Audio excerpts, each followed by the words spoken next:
So the question is, are you the key to your team's growth? The title of this next session right now, and it's actually from our general partner Nice, who essentially have been with us from the beginning, from when we started HR Week, and again for the 6th year in a row with us right now. So we've always had some fantastic speakers, fantastic sessions from Nice, and I'm sure that's exactly what we're going to get right now as well. So let's invite to our virtual stage Head of Talent Management and Career Development from Nice, Milica Šodić Cibola.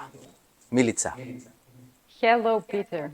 First, I have to say, Milica. Good job with pronouncing my name. I know it's not always easy, so you did it well. I have to say that at the very beginning. Thank you so much. Thank you so much. I've been practicing a little bit before as well. So listen, I'm intrigued as much as you are, as much as our audience is, really to hear and understand how this is going to unfold right now. I'm going to leave it over to you right now and join you towards the end of the session.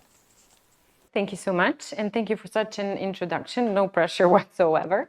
So I'll start with trying to reveal the mystery behind the question, actually. So we start with asking the question, are you the key to your team's growth?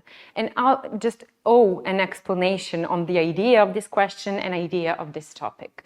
So how we even got to the idea is through speaking, to listening, to being active participant in everyday jobs. So in everything that we do with people that we cooperate with on a regular basis, and trying to stay critical enough and aware of what we are doing good and what are the things that we could still do better.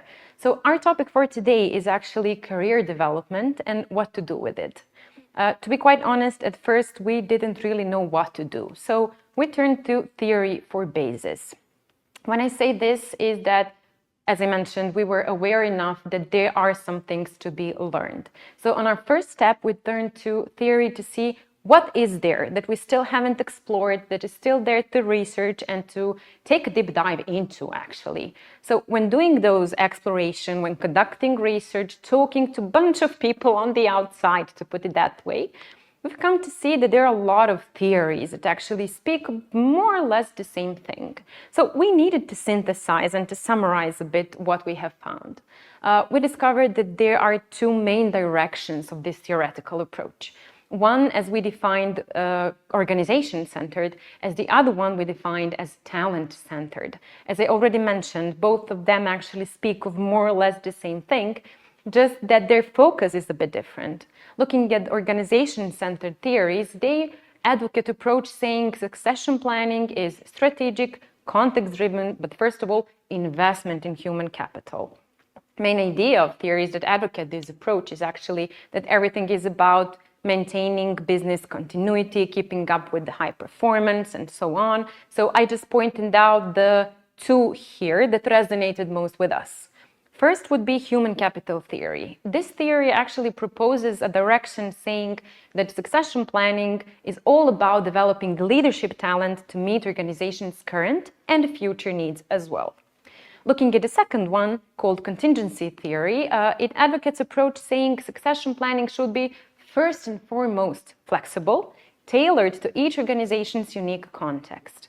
Speaking of context, there are several factors that have to be taken into consideration. First, of course, would be company complexity, entire context, people relation, structure, and so on. So definitely one of the main factors of influence. Looking at talent-centered theories, we can see that they advocate a more, let's say, humane and people-friendly approach. Why I put it this way? Because if we look at the description and explanation, it says that succession planning lays on strong relationships, trust, and fairness in leadership development. So the two of the theories I pointed out here actually just provide a deeper context to this. First one would be strategic human resource management theory. And it says that succession planning is all about having right talent in place to achieve long-term goals and tackle competitive challenges. Social exchange theory, on the other hand, says that succession planning is something that is designed and should be designed to provide mutual benefit, trust, and reciprocity within organizational relationships. So when taking a deeper dive into all this, to be quite honest, we still didn't know what to do with it. So it was clear that we had to take two separate directions, aiming in both of these things, and to take best out of both worlds. But again, we still didn't know what to do with it. So in order to see that, we took a step back and wanted to see what is that we are already doing. Our main conclusion was that we were doing a lot, but definitely still not quite enough. How we actually saw that is through looking through our processes and seeing to things that we already know, we already do, and to see how satisfied we even are with it. First process that we actually look at was succession plan coverage. So in order to provide additional context, I'll just take you back in time to 2 or 3 years before. Speaking of, for example, year 2022, we had succession plans set for around 100 positions, mostly of senior manager positions. Then at the same time, speaking from career advancement opportunities, it meant that there was not that much moving based on that. So speaking in terms of numbers, at that time we had around 7% of vacant positions being filled from internal successor pool. Needless to say, we weren't that satisfied with the numbers. Of course, internal mobility was pretty struggling with all this in hand. And individual development plans were not there to really support career development. Yes, personal development, yes, personal growth, but not entirely career development part. So again, to summarize, we were doing a lot, but still not quite enough. So on our search along the way and our journey to find a solution, we turned to global practice. We turned to global practice for support for our ideas, for what we had in mind, what we had planned, just to see if we are in good way. Here we're looking at the percentages, and this is something that was actually our first find on that research journey. The first one we see here is 14%, saying that only 14% of companies have a formal process for both identifying and then developing future leaders. To be honest, we felt a bit at ease here seeing this number because, okay, we're definitely doing something good. We are within this 14%, but let's see what's happening next. 55% is percentage speaking of organizations that don't have a succession plan for critical leadership roles. We were somewhere in the middle there. We did have succession plans for certain critical roles, but again, still not for all, because you remember, it was mostly aimed at our senior manager level positions. And then our final percentage, which served actually as a good push towards good direction, is 87% of HR leaders saying that they're currently working on improving their succession planning. So, okay, we realized it needs improving. We are within this 87%. And what to do now? So we had theory. We saw what we are doing. We were aware of our numbers. We saw what is happening on the global market, but kind of forgot to look what's happening on the inside entirely. So we realized that we were actually looking for inspiration along the way on probably all the wrong places, because we had inspiration for everything we needed right within, so in our internal practice. And in order to get a clearer sense, we actually took a look at our 3 main and biggest processes. First one was employee engagement survey. Second one was competency-based evaluation. And the third one was talent review process. So in order to provide deeper context, I'll go one by one into each of them. Employee engagement survey is a process being held on annual basis. And the number we are looking at here is actually a number from last year. So for 2023, we had around 8,000 participants evaluating the company, evaluating their own engagement and satisfaction sense on 4 different pillars, which actually serve as our 4 engagement drivers. The one that we were mostly interested with was actually personal development and advancement opportunities, which out of the 4 ranked on 3rd place. Looking at percentage, it was high enough, it was around 84%, but still being 3rd in a race of 4, that's not something we were satisfied with. Going deeper into the comments, into results that we got, this is the finding that we actually got along the way. People are not familiar with possible career steps and directions in the company. And what was most interesting part is we didn't really have to dig that deep, because people were more than ready to show what they had and to say what they had and quite honest with it. So it turned out good along the way. Second process, competency-based evaluation, is also a process happening annually. It involves around 5,000 people being evaluated on 14 corporate competences. There are a few basic steps. First would be self-evaluation, then there is evaluation from the manager, feedback as definitely most important part of the process, and then devising individual development goals based on everything people get from the process.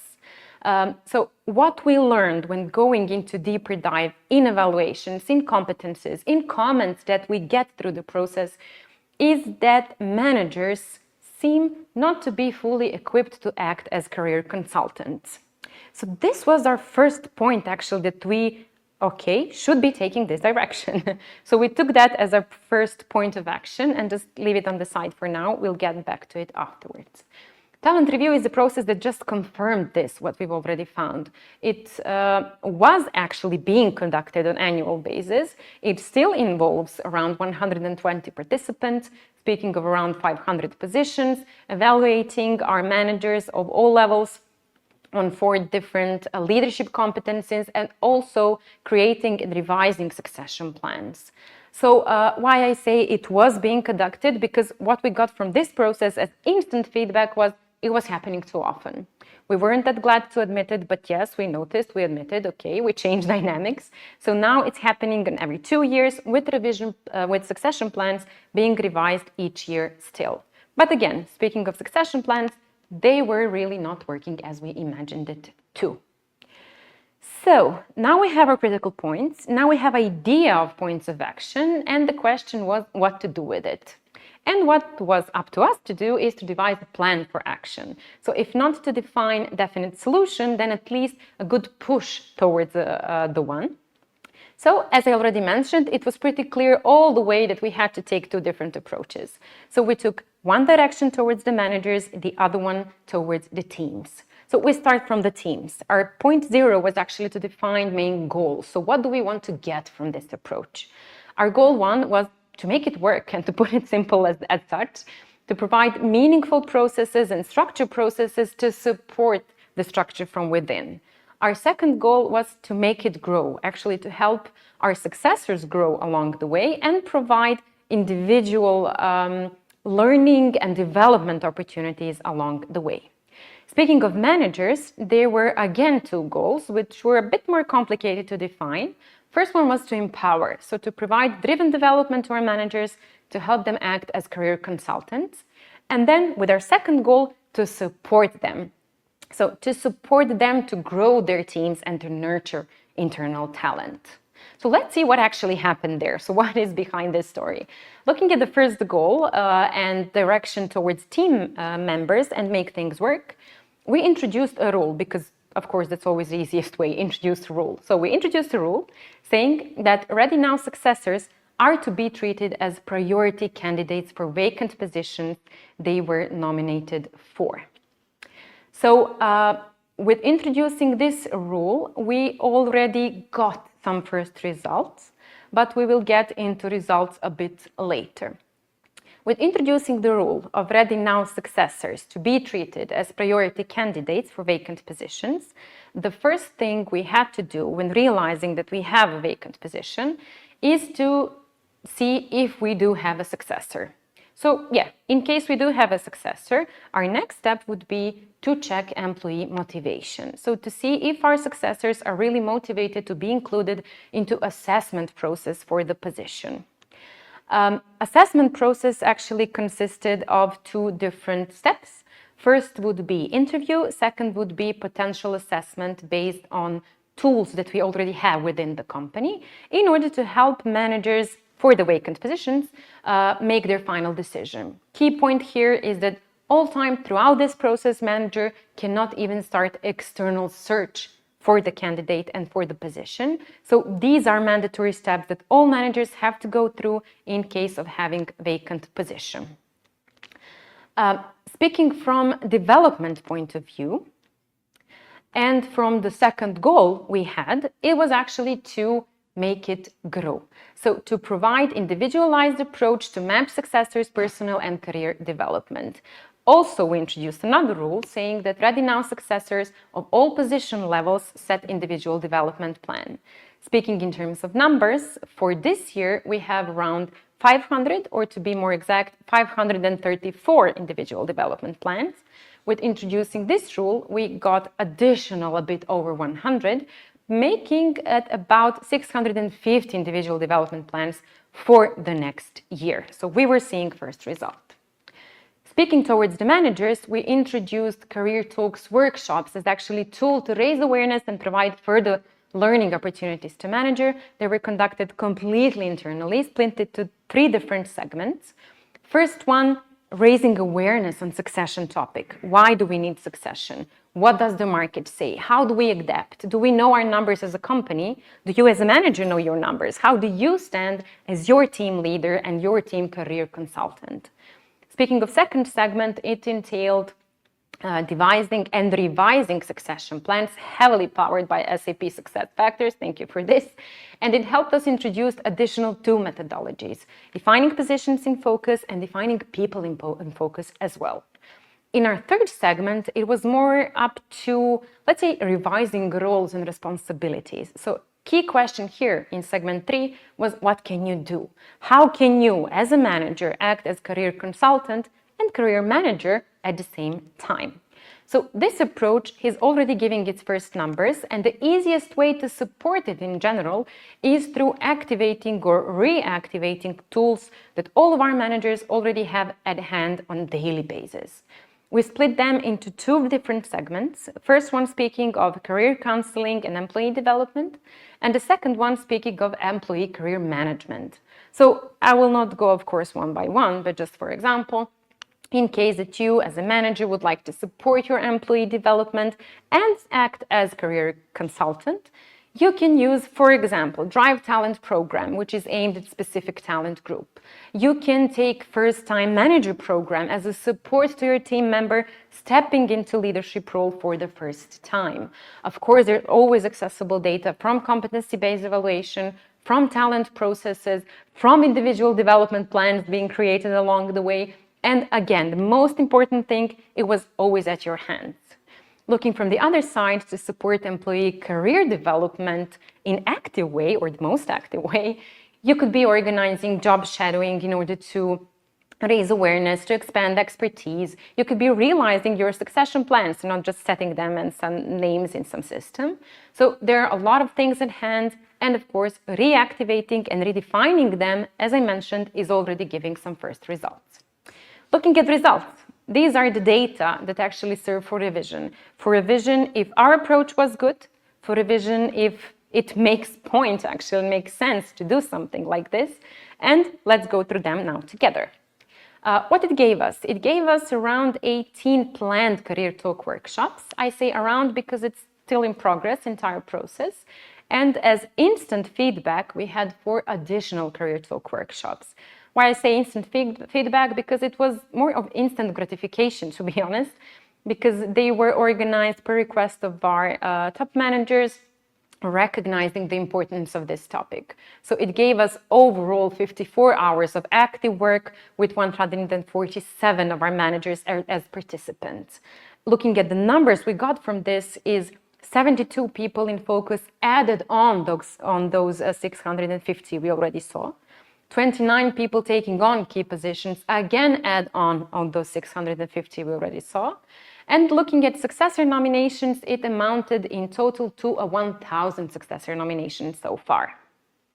So all of this looks nice and handy, just looking at it this way, but the most important thing about it is looking at our percentages to see if it's working. Let me remind you, speaking of 2022, we said there were 7% of vacant positions being filled from within successor pool. Looking at 2023, it was 15%. So the trend started rising without us doing something actively. And then when we did conduct all of these steps, we are looking at 41% of vacant positions being filled with successors for this year. Trend is quite good. We can see some first results, as I mentioned. We would like to believe that we are on a good way with this. Just what is still yet to see is what is else that can be done. Is there something that is actually viable for revision and redefining? Never mind, this is just the first year we're doing it. And to try to find additional inspiration for conducting some next steps potentially. So these are the numbers I'd like to leave you with. Maybe it could serve as inspiration, as idea, as motivation to some of you looking out there. It definitely helped us to see what's there in the market. Use this. We won't be that shy not to show it. And there is just one sentence I would like to definitely leave you with, and that is the next CEO of your company could already be on your payroll. Take this from our today's case study, and I would be more than satisfied. And that would be it from me. Milica, fantastic, absolutely fantastic. Listen, there's a couple of questions that have come through. I'll pose them to you right now. So, what are the best ways to keep top talent while preparing them for future leadership roles? That is always a question struggling with everyone, and everyone is struggling with it. I would say that there is no one-size-fits-all approach. Everything is turning back to listening to the exact talent you would like to be keeping, listening to their needs, reacting on what they need, what they have to say, and providing individualized approach. So no one-size-fits-all. I'm sorry to say this. Next question, a little bit broad, but hey, how do organisations prepare for leaders of tomorrow? What would you say, keeping it brief?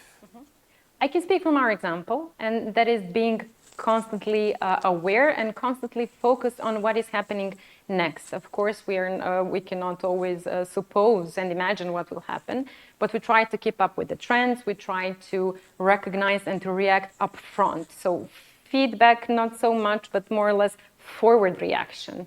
And this is how we try to prevent it more than prepare, to be honest, just to minimize the risks. Okay, listen, Milica, thank you so much for sharing your session. Again, another great session from Nice. We every year, you're with us. Every year, you're always sharing some fantastic sessions, really helping us to kind of think maybe a little bit differently than what we're used to as well. So thank you so much. And again, thanks so much for your time. You're welcome.